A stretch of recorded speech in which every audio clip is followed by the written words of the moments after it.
Okay, we're going to give this another shot. Gonna wait. Okay, it's saying it's healthy. I should be outputting in 1080p or 720p now. So, hopefully,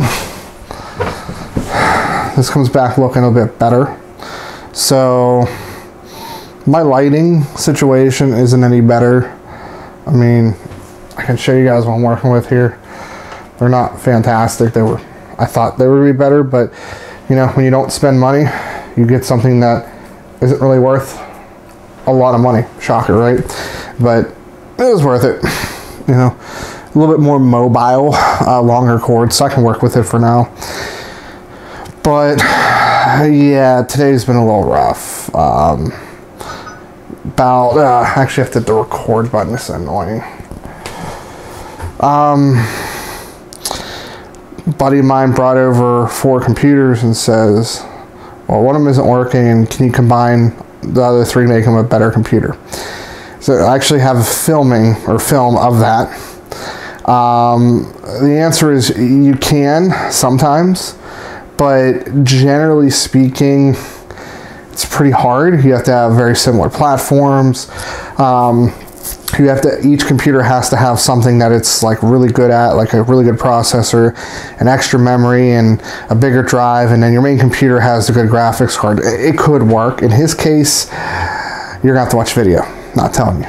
But so once all that was done, I had a great idea. A guy who I reached out to had an i5, a 5th gen, and if you guys recall, I have a 5th gen system that I'm trying to sell as part of the $500 challenge that was up like last week or 2 weeks ago. And he sold it, and he said, well, I have an i7 and I only want $100 for it. I said, well, can you bring it over and test it? And he said, no.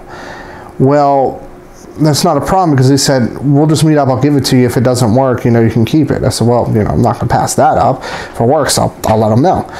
Well, I put it in, no post. Try a couple things, no post. Put the old CPU back in, post video, locks up, blue screens, and then doesn't work after that. Tried reseating the RAM, reseating the board, clear CMOS, different RAM sticks. Something shorted. Now, originally I thought it was the CPU, and still not ruling it out, but what probably happened was I tried to use a different cooler that didn't line up right, and I think I put a stress fracture in the board. It's something I've never done before, but realistically, I think that's probably what happens. I just realized half my face is illuminated. So if I like turn this way maybe? No, that's probably not going to be ideal. I'm going to be moving around here anyway, so no big deal. So, yeah, that stinks. New board's coming, $60 is what it is. I made $60 from doing all the work from my buddies, so I broke even, right? So, what we're doing today is trying to fix stuff. So, he has a working system, 3 working systems of the 4. So, this is his. It's the 3rd gen. Actually, there's an i3 in it. Supposedly this is the 2nd time he spilled pop on his computer. The 1st time killed the graphics card. The 2nd time potentially killed the board. Now, it didn't kill the CPU, because this CPU is actually out of his brother's system. His CPU is actually in a system down here. So that's good. I verified that at least one of these 2 sticks are bad, if not both. I don't recall if this stick works. It may not. I do have a couple 1 gigers though, so, and I don't have DDR3 anymore, unfortunately. So what we're gonna do today is tear apart the computer is not working. I just need the power supply out of there, to be honest. I'm gonna do everything on a test bench, and then yeah, this has VGA and everything, so we can just hook up. We're gonna see if we can get this thing working. So that's what we're doing today. Let's come along for the ride.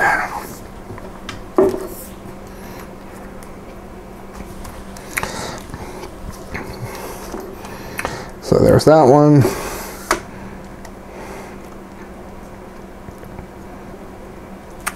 Perfect.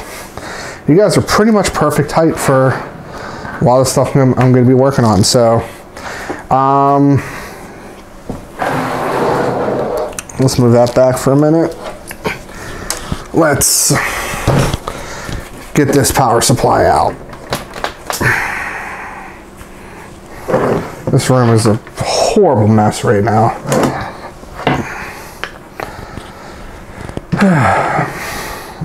So, but in case you're wondering, the screwdriver in here, this has that really weird bracket.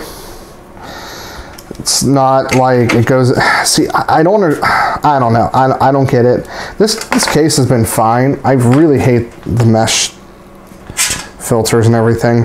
They just come off so much. I mean, for a $40 case though, my mind still hasn't changed. It's a fine case.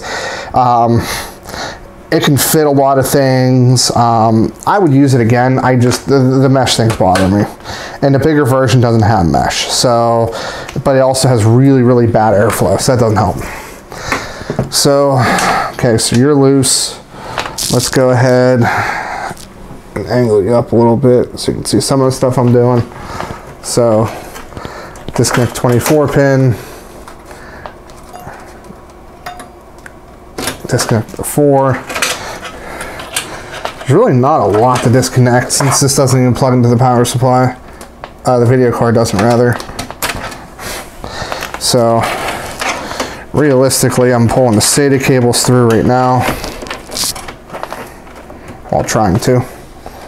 Not having the most amount of luck.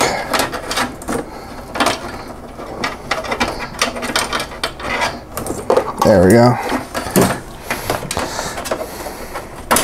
One thing I like about these simple builds, there's just not a lot of cables. I used to hate doing builds with like a bunch of hard drives and stuff. It made building them just really unnecessarily annoying.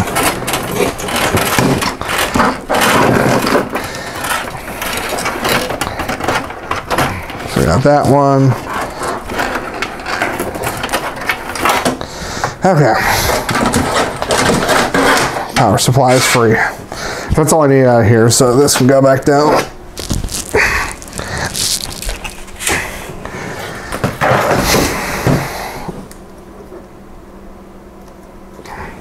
So I spoke about the bracket earlier, that's this. So,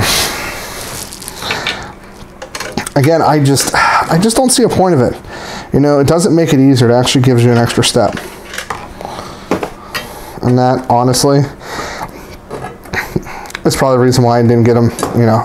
I've got a good score from me. A little bit biased though, I like Cole Master products. Wonder if Crackling Ice or any of those guys are gonna come on. It's a decent power supply though. I wanna say it's like a tier 4 for budget builds. I mean, when you're spending less than $600 on a build, I think that's pretty solid.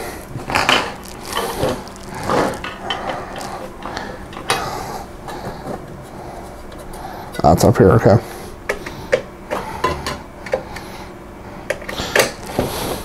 There's been many times where I fell out trying to find stuff.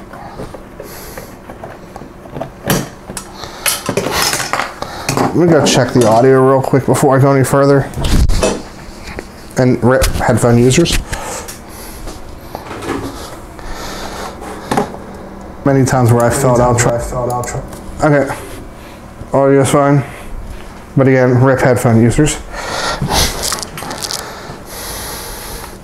So probably adjust this up a little bit. So what we need to do is not a whole heck of a lot. But I am looking for something. Ah, yes, it's over here. Now, some of the dirty secrets of being a PC builder, or somebody that does this a lot. There's thermal paste on here, right? Should take it off, put more on. Here's the honest to goodness truth. I'm testing. I really don't care. I just need something on there so it doesn't overheat. I just need to make sure this works. Once it does work, then we'll take it apart and put a fresh coat on. But there's no reason to waste the thermal paste at this juncture. Just absolutely none. So I'll just be a little bit more careful this time around. And this is the one that gave me trouble last time. There we go. Hopefully I didn't break anything. So we're good there.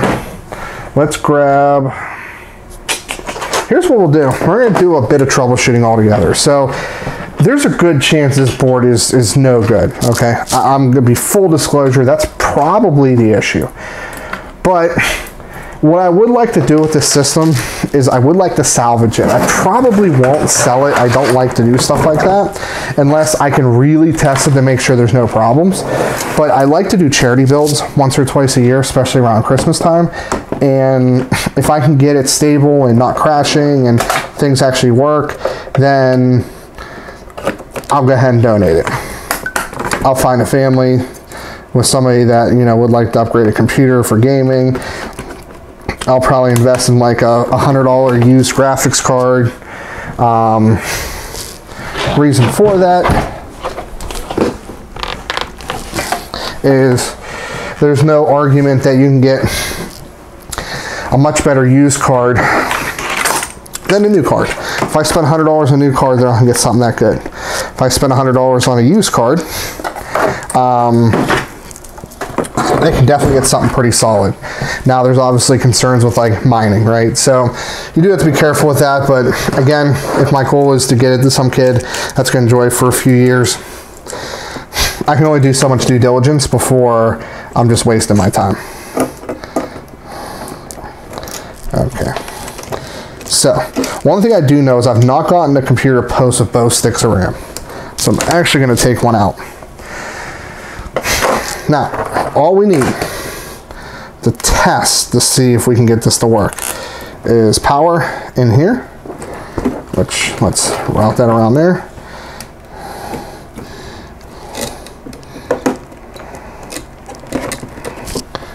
So we need a 24 pin.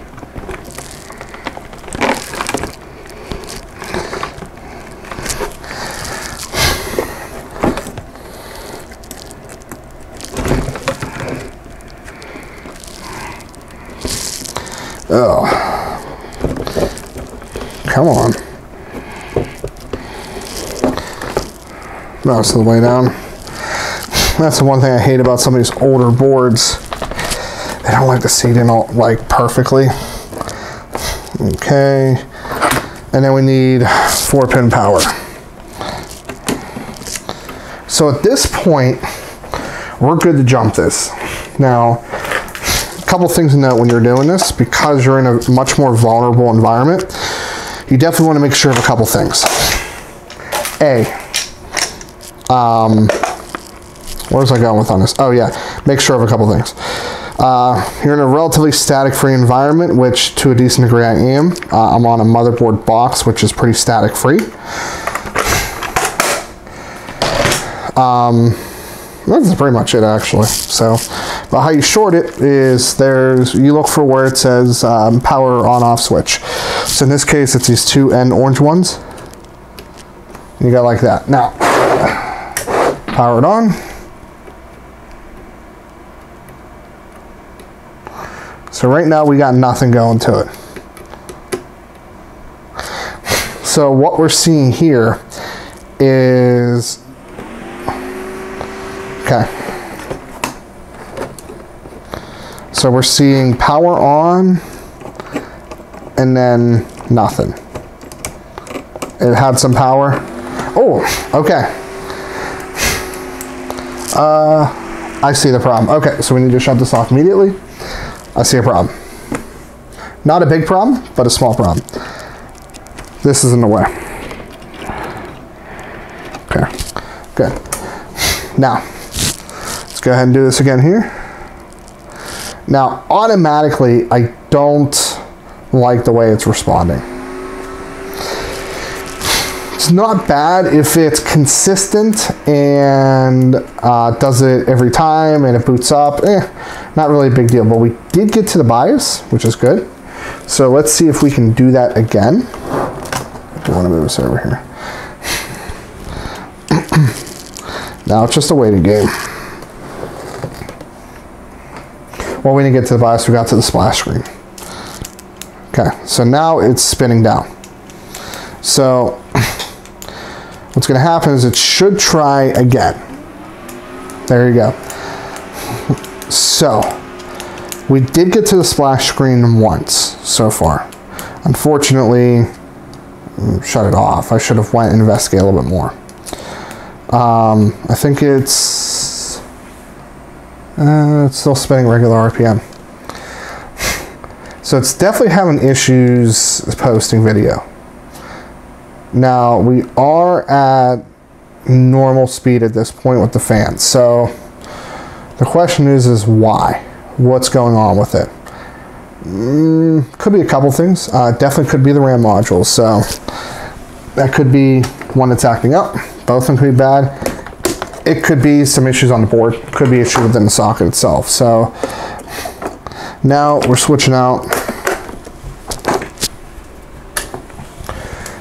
one of the other RAM sticks. Let's go ahead and jump this again. Okay. There we go. Perfect. Okay, so now we're in the BIOS. One problem. Now we're that far, we need to plug stuff in. There's a good chance we're going to have to reboot, unfortunately, which I'm not particularly happy about, but that's my mistake.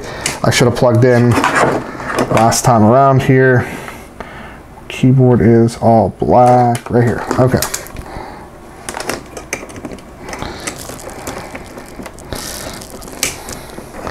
Okay. Oh, perfect. So we're going to move this up just a little bit.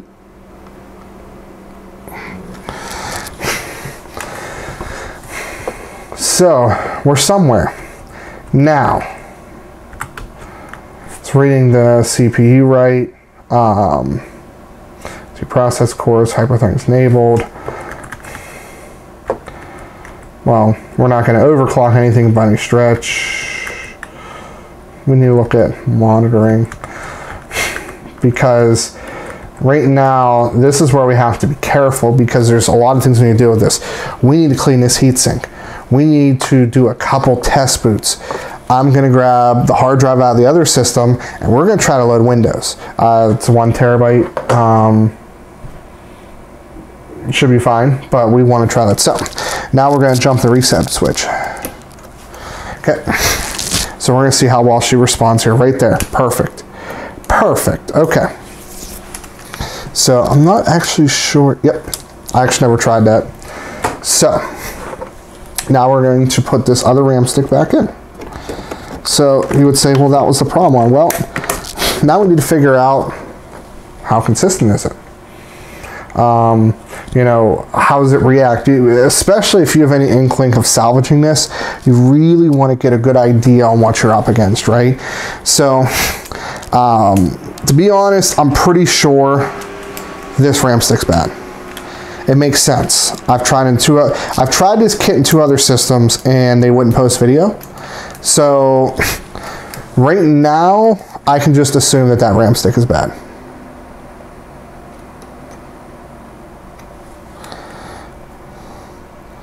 Did I short off both? Okay, should be good.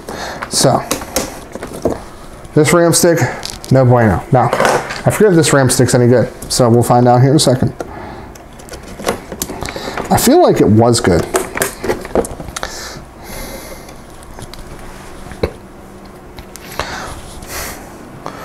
We shall find out.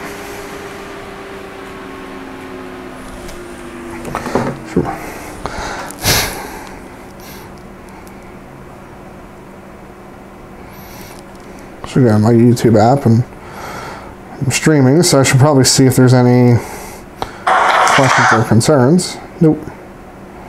Okay. So now we're not ready yet to move forward. Now what we have to figure out is that slot dead. So this stick's probably still bad, but now we want to test all the slots. So the reason why I do 2 and 4, it's a habit from Ryzen. Ryzen generally does 2, 4, 1, 3 in order. So I think Intel actually might be the same. And I think actually might be 1, 3. So this is interesting. I did not actually see this coming. So What we need to do now, power it down, move it back to slot 2. Reason why is we need to now make sure the last known good configuration still works. Oops, that shouldn't have happened that way.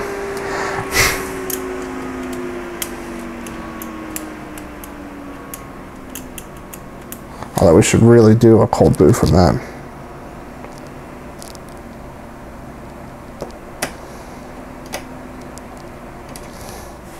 Okay, let's fire it down. Okay.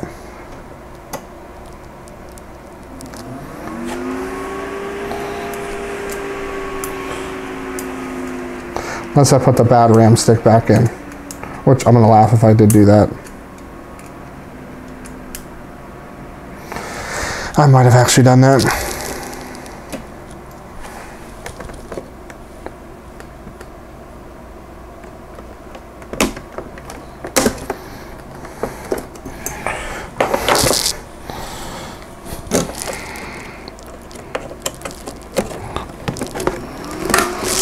I did do that.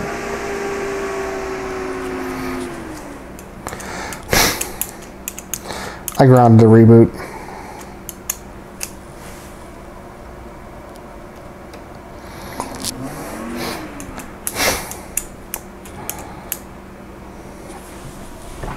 Let's power cycle this off for a minute.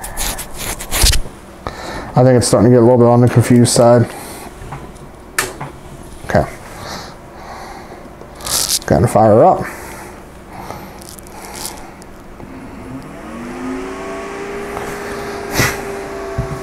Okay. So that's the bad RAM stick. Most likely.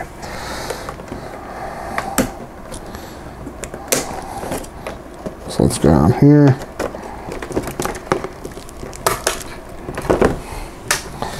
Let's try slot 4. Because we were having issues in slot 4, so definitely good to check it. Okay. For now, that's enough for me when it comes to setting up and everything like that. We have 2 known working slots right now.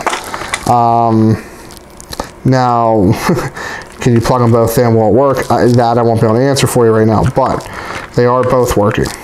So that is the important part. Now,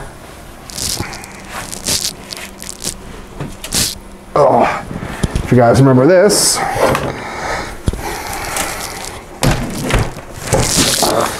we're going to take this hard drive out. And it's actually quite simple. Up here, it's a thumb screw. Unscrew it. Comes out like that. Voila.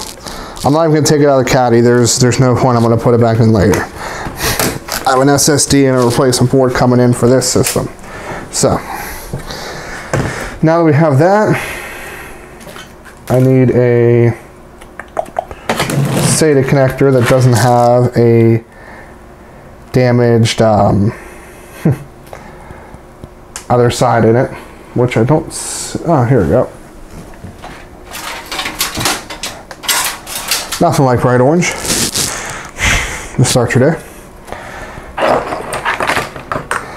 Let's go. We should really do this in an environment that's not nearly as congested with stuff like I am. Just, you know, again, always do what I preach. Never duplicate whatever I'm doing. Unless I preach to do that. Then you're good. Okay. Okay, so this is actually a NAS drive. Don't ask. It's what my dad had, and it's what we had spare, so it's fine. Okay. Now, let's fire it up.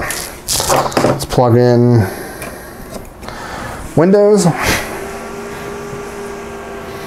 And it should, hopefully, find something. Yes, it saw the drive. So that's good. So we're going to go and load Windows. So, at this point, what we'll do is we're going to load Windows. I have a couple 1 gig sticks. I'm going to populate all of them after this is done. And then what I will do, since I'm going to double check, make sure this is no good, and I'm going to trash both RAM sticks because they're no good, I'll throw in all the 1 gigs. So essentially I'll have 7 gigs. The reason why is I want to test to make sure that the ports are working. If they are working, then we know we can do some more testing on it. So basically I can put this into the other system and see if it works. I can do some long-term testing, and from that point I'll kind of decide, you know, if it's something that I trust that I can sell, or if it's something that, you know what, I'd rather do a charity build, you know, for whatever reason. Realistically, they should both work to a really high level regardless. So if regardless of how I want to move forward, will dictate that. So, but at the same time, I like to go out and get a bunch of like good used parts from like for example, I could spend $500 and get myself anywhere from a 4th to a 6th Gen i5 970 with an SSD and, you know, 8 gigs of RAM, and do it for like $500, right? So I like to do that from time to time. Going to message my buddy Crackling to see if he wants to join us or not, which actually I don't think I can do.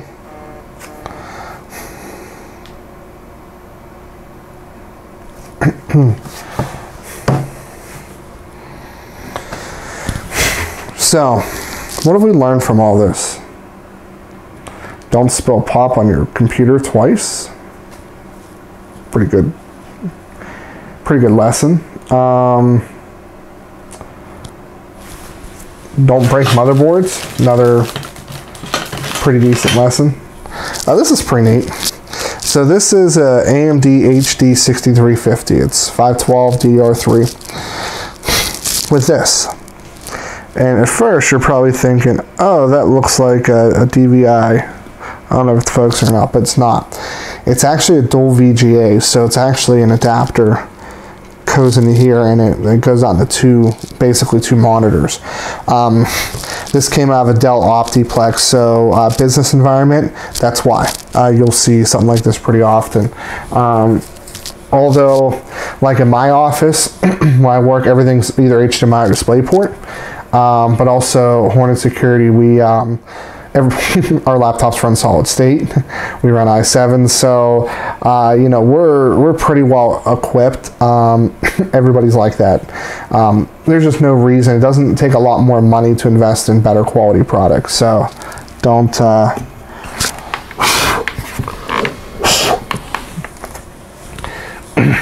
don't skip out unless you absolutely have to.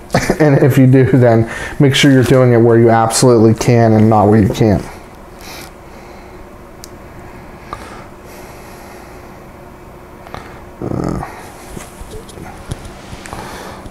Who do we have? Probably just my wife watching. Yeah, I think just my wife. Kind of feel like she has to, though.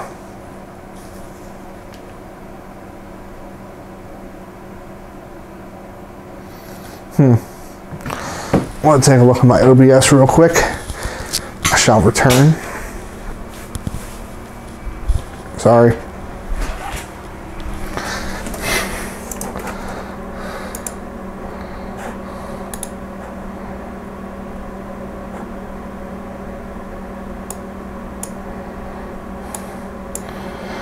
Huh, looks like it actually extended above, but it didn't. There we go. I will bring up my BattleNet. Crackling. Nope, he's away. Damn. My buddy recovered an account that was been MIA since 2007, World of Warcraft rather. So, speaking of which, I'm going to address something. And this isn't target anybody on the WoW forum, so you know, if you do watch my streams, don't think I am. But one of the here, I'll go ahead and turn this so you guys can see me. There's nothing interesting going on.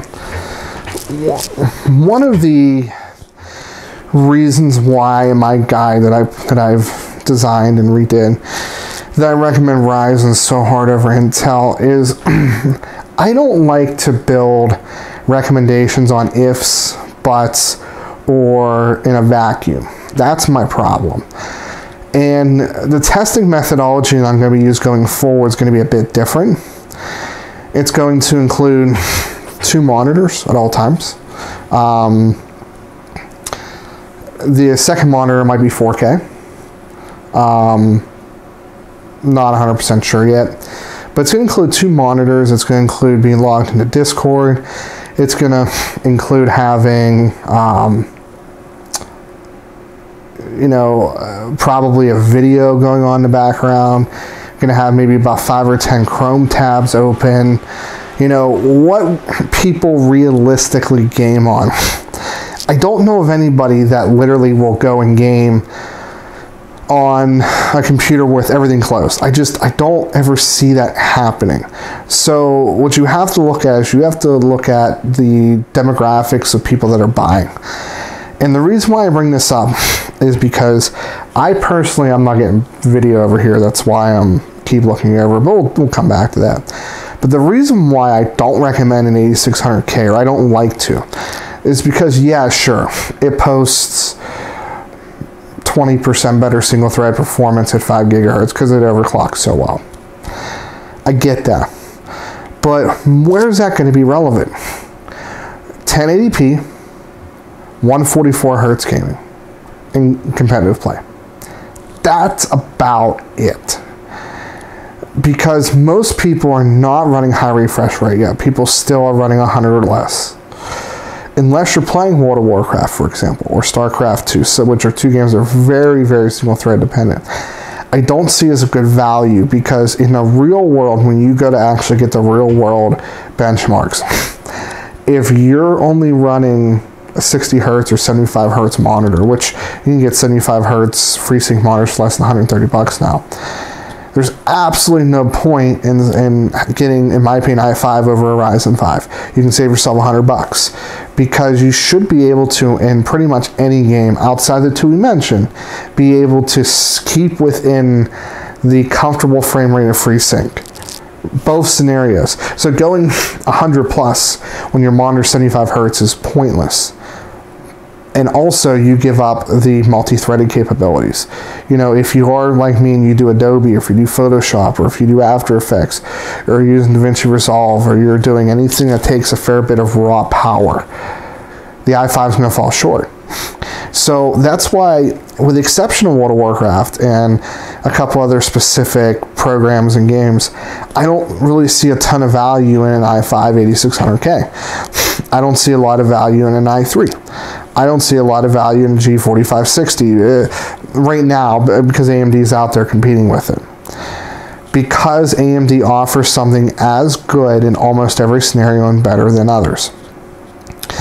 Case in point, an i5 8400 actually performs worse in single-threaded performance than Ryzen 5, at least the 2000 series. And obviously Ryzen 5 runs around in multi-threaded. And you can overclock it. Would never gain 8400. Now, where I would say this might be different is in the i7. The i7 8700 is pretty solid. It's going to be even a 2700X in single core if you overclock. It'll fall short in multi-threaded, but not. It's pretty even. And if you get a good CPU core, it'll boost up pretty well. And if you're an Intel fan, it's a really good choice. And the 8700K is by far the best gaming overall processor. I mean, you get that to 5 gigahertz, it'll run pretty close to a 2700X in multi-threaded within like 200 and some odd points in Cinebench, to give you an idea. But the single-threaded performance is just up there. But, I mean, when you're comparing a 2700 versus an 8600K, you're comparing 6 cores to 8 cores and 16 threads. And the problem is the argument that I always hear is, well, compared to Intel's 8-core. No, that's irrelevant. My audience doesn't have $6,000 to lay on a computer where they can get, you know, RTX 1080 Ti's and SLI and running, you know, 8600 or 8700Ks on liquid nitrogen. That's not my audience. My audience generally has to make sacrifices somewhere. They're not going to have even $3,000 to spend on a system. So if you want to allocate your funds on an Intel, on like an 8700K, and then maybe get like a 1060 or 1070 because the pure processing power is more important to you than getting a 1080 or 1080 Ti or an RTX, that's fine. But most of my audience, you know, they're on a budget and they need the best overall system. And again, unless you're doing 1080p 144 hertz and you're playing competition game with CSGO and you know, what, Rocket League and Overwatch and all that stuff, which I don't even know if AMD can hit those marks. I don't know. I don't play a lot of those games, but the single thread performance of 20% and a maxed overclock chip just doesn't really come into play. It really doesn't in almost every scenario. I'm going Ryzen, but I'm also going 1440p 144 hertz where the gap isn't 20%, the gap's like 12. And I'm willing to give that up for just pure multi-threaded performance. And I'm also spending a lot of money on RGB. Shh, don't tell anybody. But that's not to say don't buy Intel. I just don't think they bring a lot of value at most price points compared to what's out there. Not to say it's a bad choice. And depending on your scenario, an Intel chip may make more sense. An 8350K is not a great chip, but if you play WoW and you're on a budget, it's a fantastic chip. Get a Hyper 212 Evo, overclock to 4.5, get yourself a 1050 Ti 1060, a really good WoW, Dota 2, even if you're gonna do some high refresh rate 1080p, really good option there.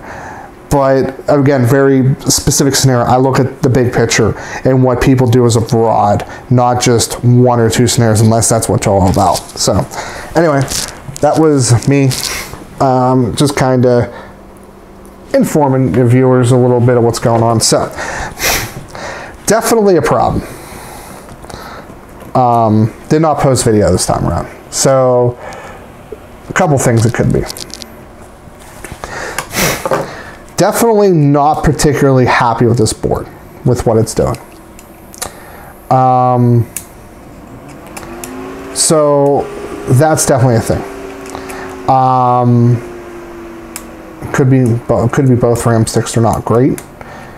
It definitely could be a lot of things, but considering it was posting video and now it's not, we want to isolate to make sure that the board is an issue, right? So where's the bad RAM sticks? Oh, one's here and just clicked off, by the way. I don't remember one. Oh, here's the other one. So, oh, I just posted video. Damn.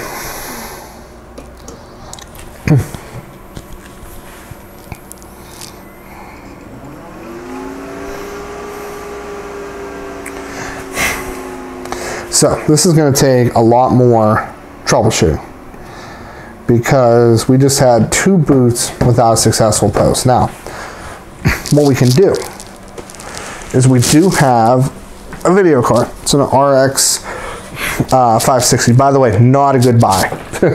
I was under the impression it was better than 1050, regular 1052 gig. Nope, it got its clock stream by like 20%. But yeah, so. And that's the other thing is when it comes to video cards, AMD doesn't really have much there. I mean, I'm going to be getting an RX Vegas 64, but even in my guide, if you read it, I don't recommend that. You get better price performance. You can get a 1080 a little cheaper and get, in most cases, my testing was pretty close performance, but that was a year ago. So I don't know if that's changed or not. But you get a better value with NVIDIA, there's no doubt. The only place that I would go to say NVIDIA or AMD really wins out is RX 550 versus 1030. I believe I did a video on that and proved that one. The other scenario is the RX 580, while is definitely not a particularly better chip than a 1060, it's cheaper. And you can get an 8 gig as cheap as like $220, but 6 gig 1060s don't start until around like $270. So I would go to say you can kind of handle the win there too, but outside of that, they don't really win a lot. I just happen to, like I said, be using FreeSync. So FreeSync at the lower level is cheaper than G-Sync. So what I'm going to be doing is putting this back on. Sorry guys, I didn't mean to kick the camera there. So the problem with G-Sync is it's a great technology, and on the high end it's the same price as FreeSync, but on the low end there is no low end. The cheapest G-Sync monitor starts around, I don't know, take a stab and say in the low 4s, high 3s. But what I'm going to be doing is I can get a 4K FreeSync 60 Hertz IPS monitor for $250. It's 24 inch.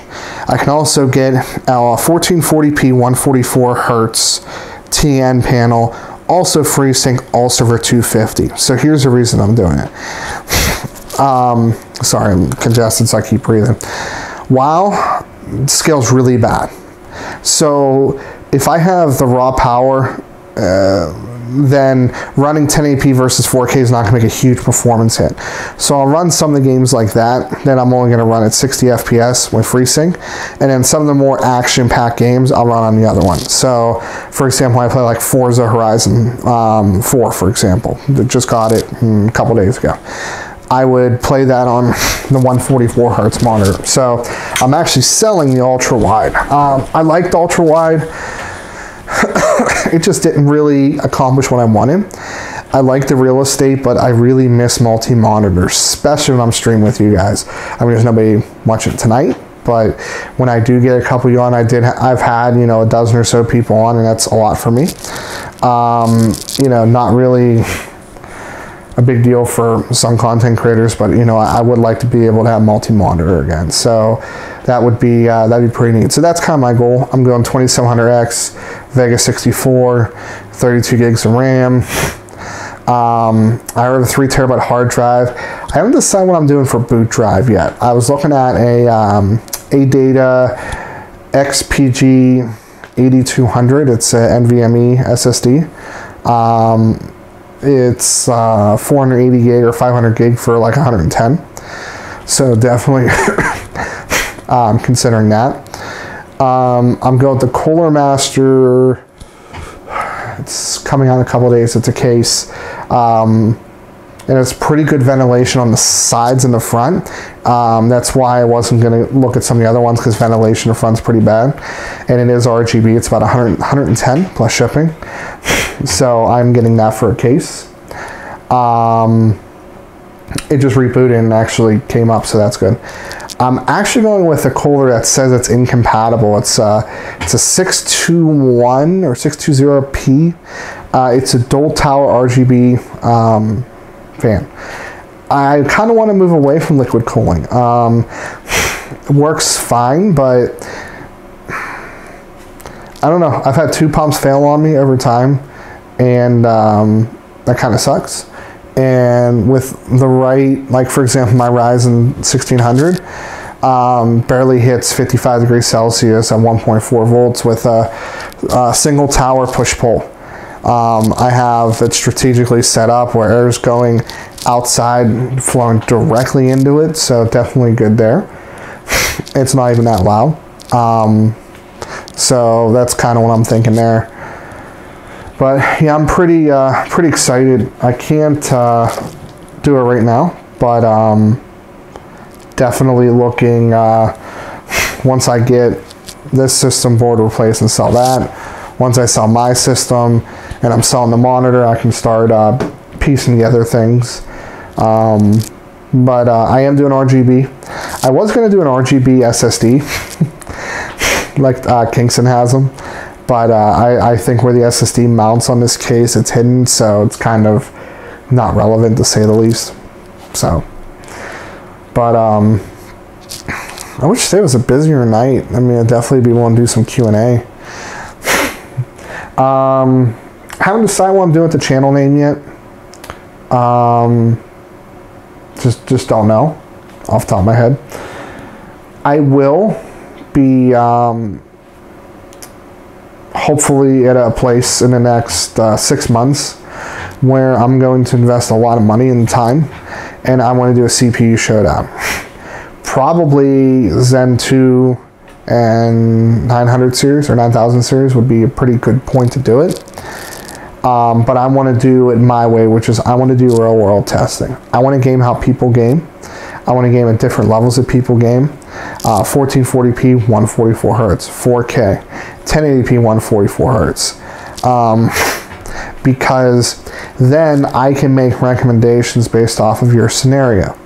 You know, if you're going 60 hertz, 1080p, honestly, probably don't need to spend a lot of money on a CPU.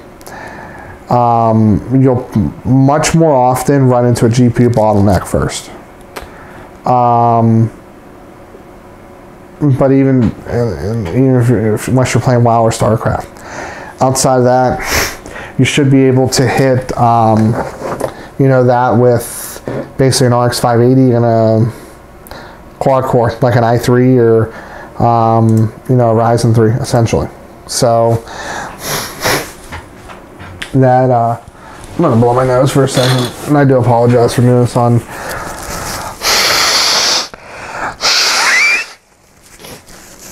That was really loud.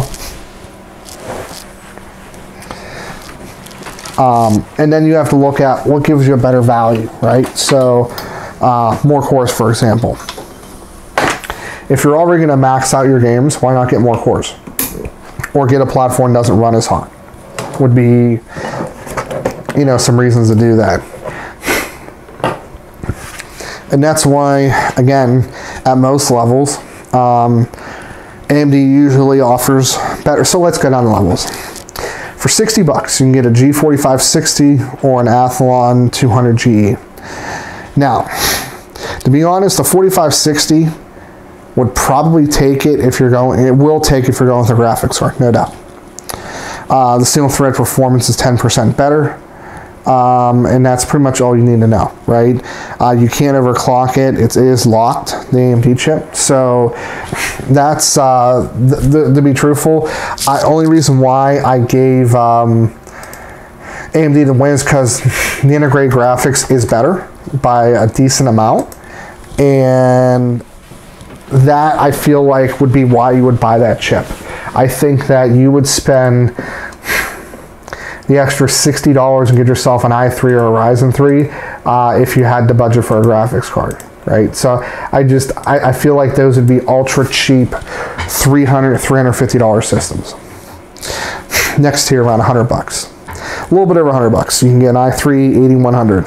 It's mid 3s, 4 cores, 4 megs L3 cache. It's a good chip. Absolutely no problems with it.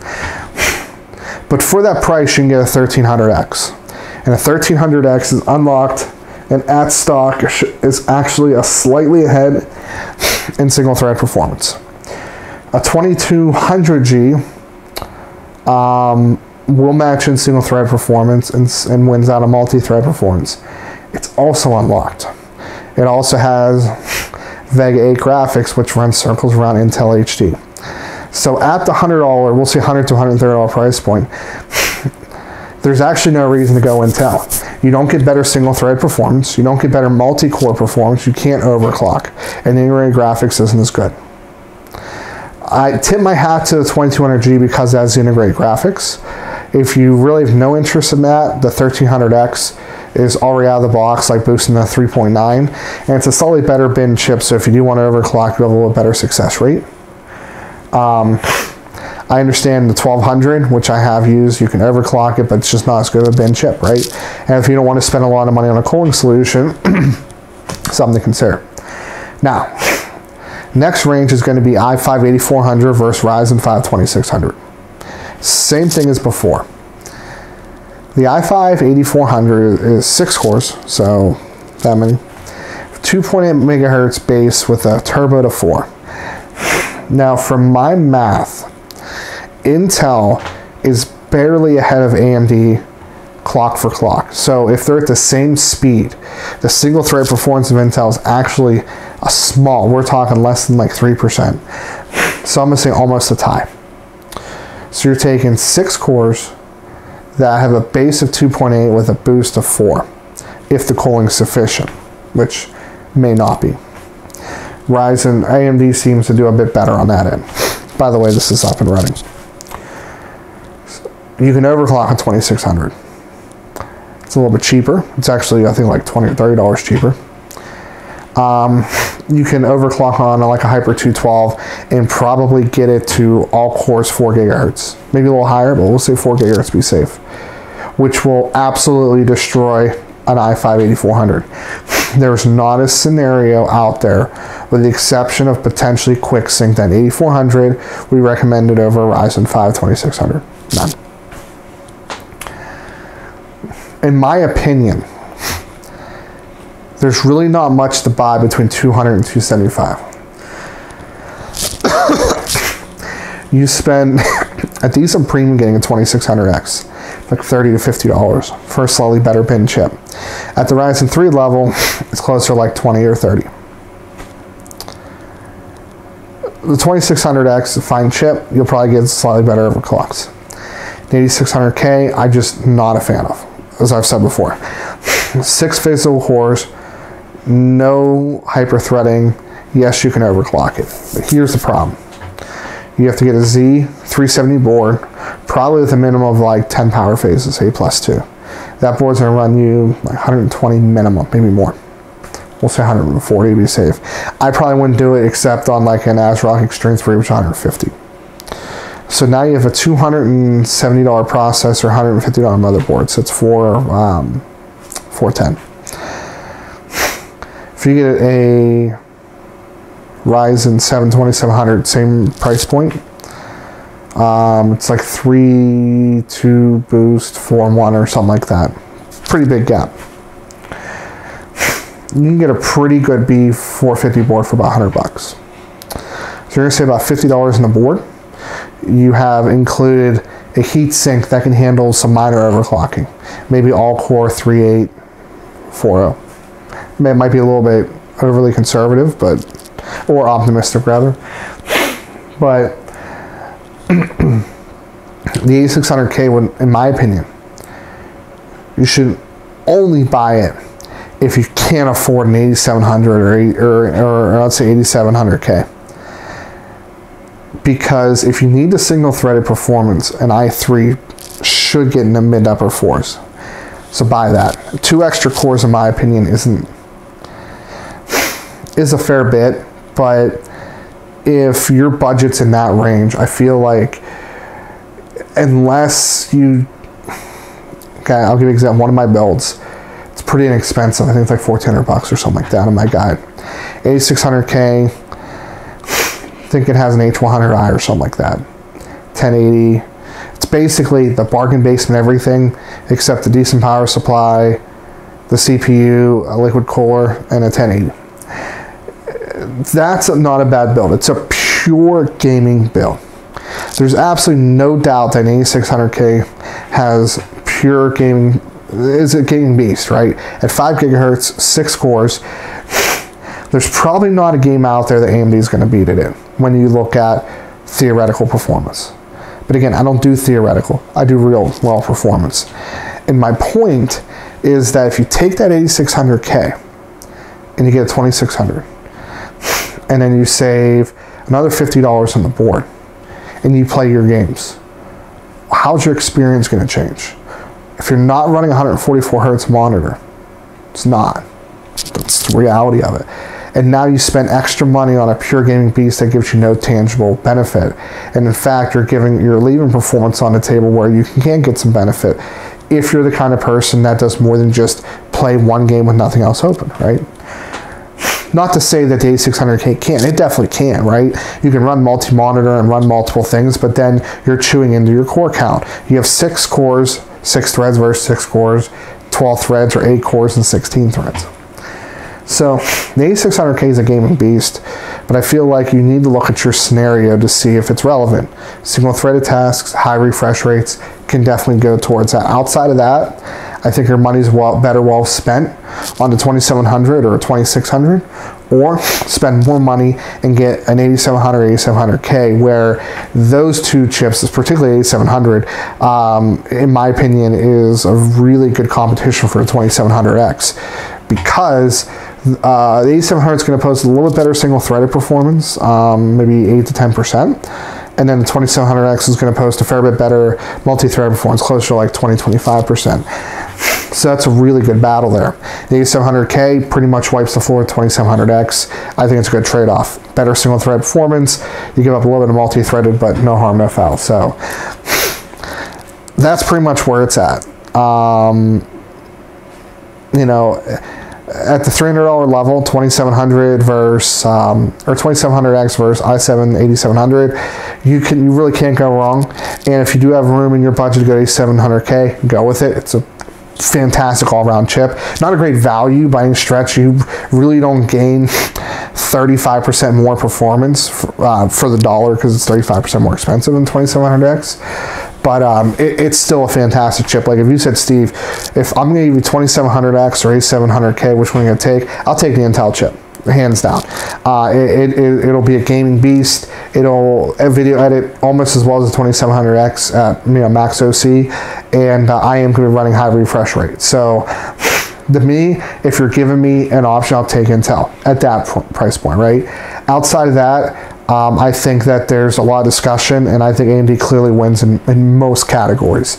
But there are certain scenarios where you might want to go Intel, and that's usually really heavily single-threaded based. So that is kind of my shtick for now.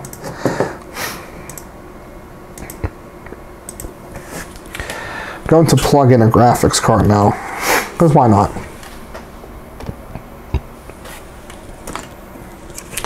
Oh.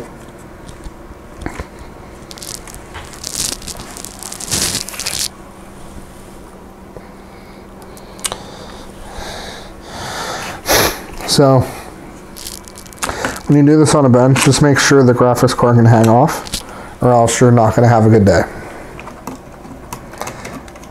So, here's a problem with doing what we're doing right now. If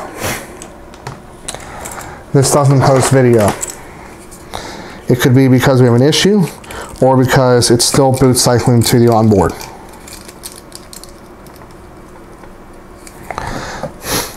And if it's boot cycling to the onboard, we just need to do 3 boots and that should be good. Okay. Good.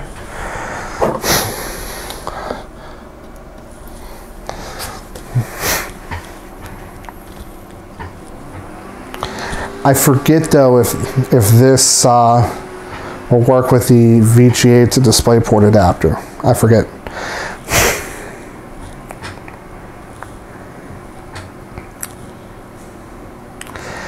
And I feel like it did. Yeah, I think it did. Okay, so it's still definitely going towards. We got rebooted here. Yeah, the 1050 and 1050 Ti did not work with the adapter.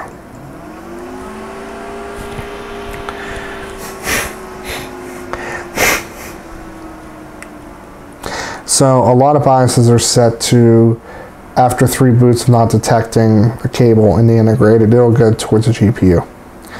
Now, clearly we're getting power because the fans are spinning. That's not the end-all be-all. A lot of these graphics cards and fans turn off below 60 degrees by default. Now that's interesting. It shut itself off there. Now it also could be because it wasn't posting. So once it fails post, it's time to reboot. So that definitely can't be the case. So now what we're trying to figure out is, do we have video? And we may or may not. I don't know. That's definitely a really good question.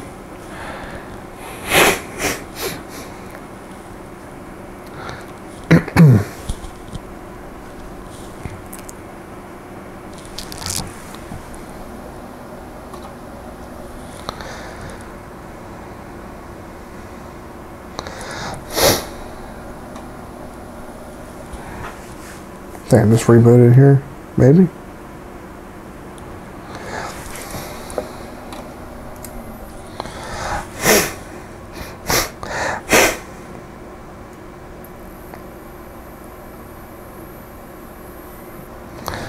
Fire it back up again.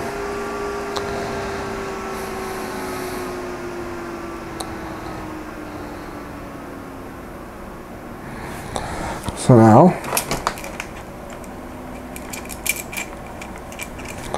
way to check this is to see if we plug in here.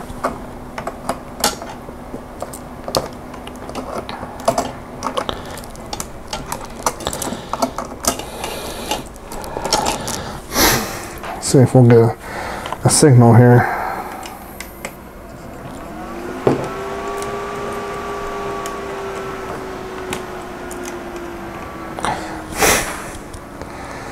We have a solid light.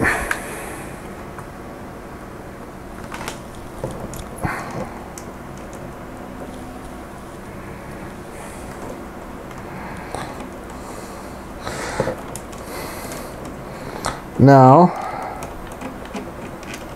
I want you to be over here. I really need a monitor. It doesn't have VGA.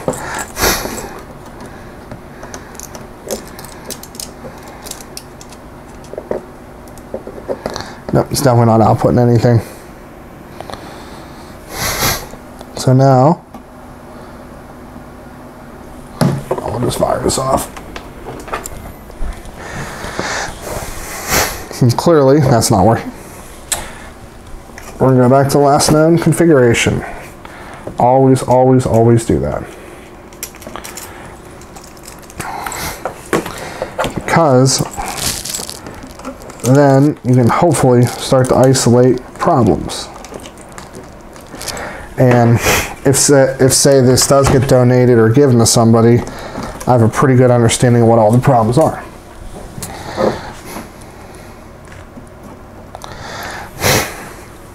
Now if this doesn't post, it could be also switched over to crap. Nope. So we're going to do the setup.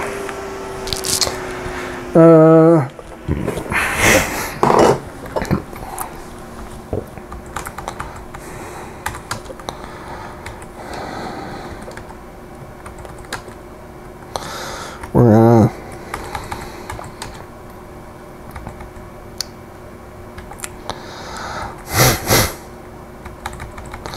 just express settings.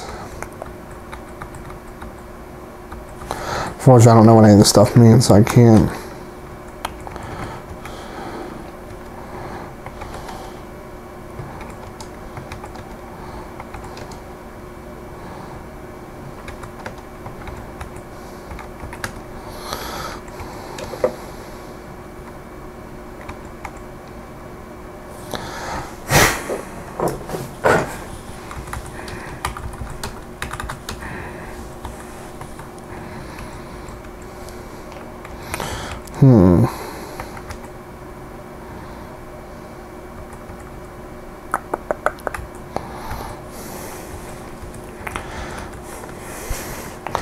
So what we need to find is, let's see if we can make it boot to PCI Express first.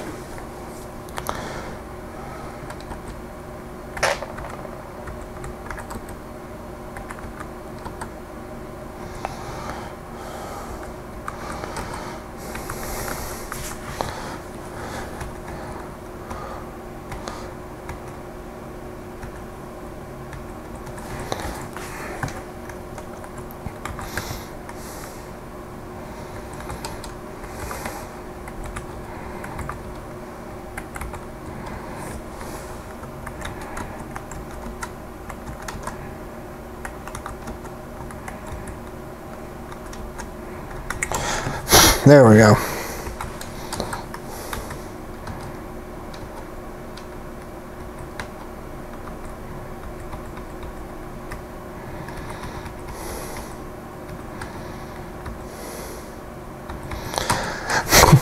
Oh, excuse me, sorry. We definitely don't want it to go to disable this, because if we have problems, it's going to be a bitch to go back. I mean, we could pop the whatchamacallit out, but okay. So that's what we want.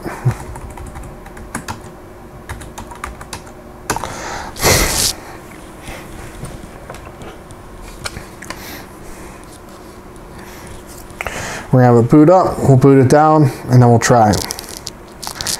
And then if it doesn't work, a couple things we can do. We can double check on another monitor, which I will do later, because I'll have to stop the stream otherwise. And or try a different card. This card has worked, but it hasn't worked for me much today. But also I have a computer that won't turn on and off. So this card could also be somewhat fried from everything that happened today too. So definitely want to be careful on that. Not having an SSD in here kind of sucks.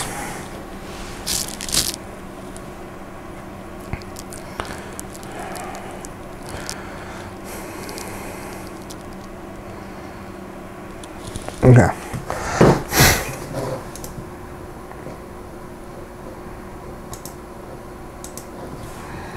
Okay. By the way, you should never turn a computer off like that. You can really screw up the operating system. I don't particularly care because this thing's to be reloaded probably 30 times before that becomes a factor, but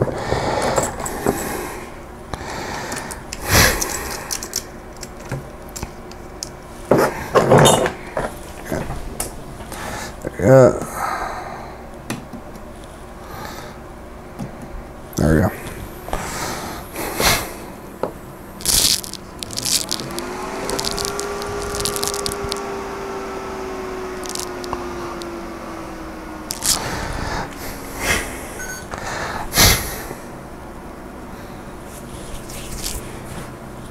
Okay, so now we have force to that. Now, like I said, there's a couple of things we can do. Option one is to try a different monitor. Now we just lost power, but that's also because I think it didn't post video.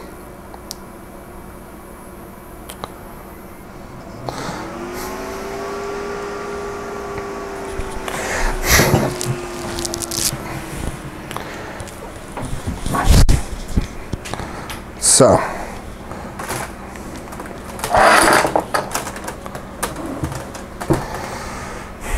my wife has a couple different outputs. I'm going to disconnect her Xbox.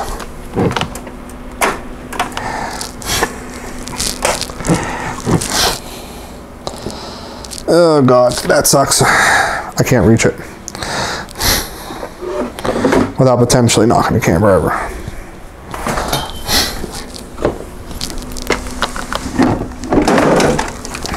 Oh well, that was just all of her games, no big deal. I can't tell you the last time she actually gamed in here anyway. Shh, just don't tell her.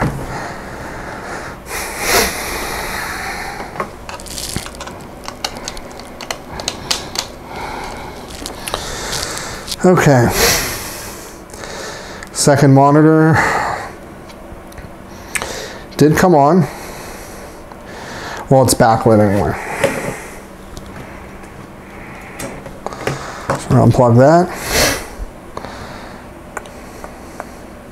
No signal. So we're going to reboot this.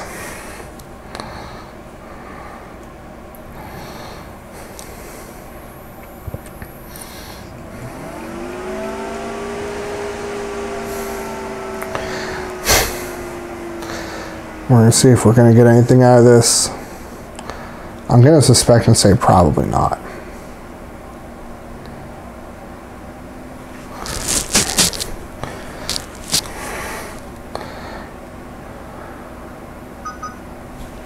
Yeah, I know. Hush. Okay. So we have confirmed that this is not outputting video. Now, the question though, which I cannot answer, is why? It's one of two things. The board, probably PCI Express slot's probably not working. That's most likely the reason. I hope it's the reason, because the other reason is going to make me really, really mad, and that is the fiascos today killed the graphics card too. And that's a lot more expensive to fix. So what I will unfortunately have to do is I'm going to have to end the stream, because I have to move some stuff around to figure out what's dead and what's not.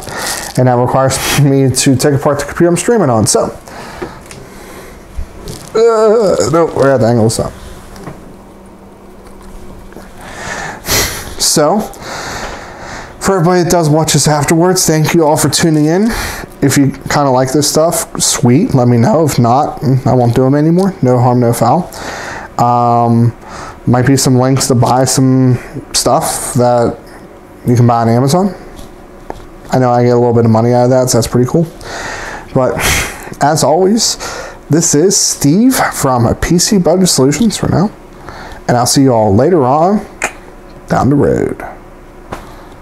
Now the awkward part where I have to get up and stop the stream. Yeah, I have to do that.